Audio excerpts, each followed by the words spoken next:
मैया जो कुचने में विष को लगा करके आई है उसका पान कीजिए। तीसरे संत ने कहा कि महाराज सूर्य और चंद्रमा भगवान के दो नेत्र हैं, उन्होंने अपने दरवाजे बंद कर लिए।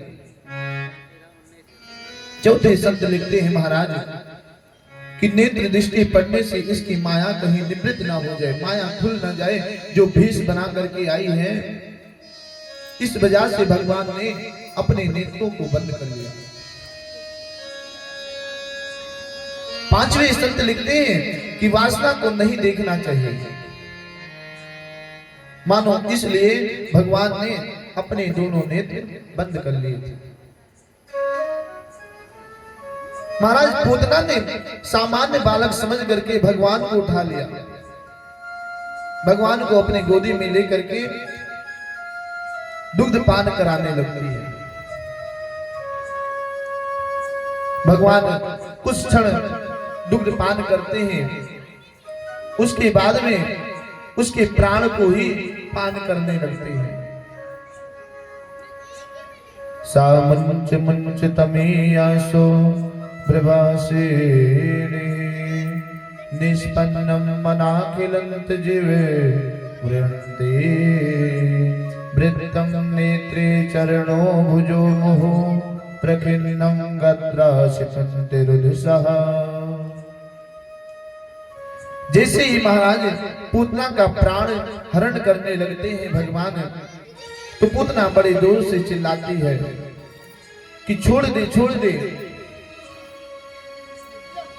भगवान ने कहा मौसी जी, पहले तो हम किसी को पकड़ते नहीं हैं, लेकिन जब पकड़ लेते हैं तो फिर छोड़ते भी नहीं हैं। अब आप कह रही हैं कि छोड़ दीजिए, स्वयं आकर के मुझे गोदी में उठा करके दुग्ध पान करा रही हो, और जब मैं प्राण हरण कर रहा हूं आपका, आपको पकड़ लिया हूं, तो आप ही कह रही हो कि छोड़ दो। तो मौसी जी ये बात ध्यान में रखना कि पहले हम किसी को पकड़ते नहीं हैं, लेकिन जब पकड़ लेते हैं तो उसे जल्दी छोड़ते भी नहीं हैं।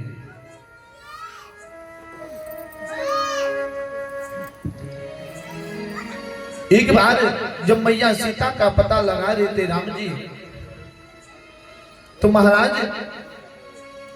हनुमान जी उनकी प्रतीक्षा लेने के लिए आते हैं, सुग्रीव के द्वारा भेजे जाते हैं कि देखो कहीं हमारे बाली भैया ने तो नहीं भेजा है, मुझे मारने के लिए तो नहीं भेजा है। हनुमान जी वेश धारण करके साधु का रूप धारण करके आते हैं, भगवान की प्रतीक्षा लेने लगते हैं, अनेक प्रकार की प्रश्न करते हैं।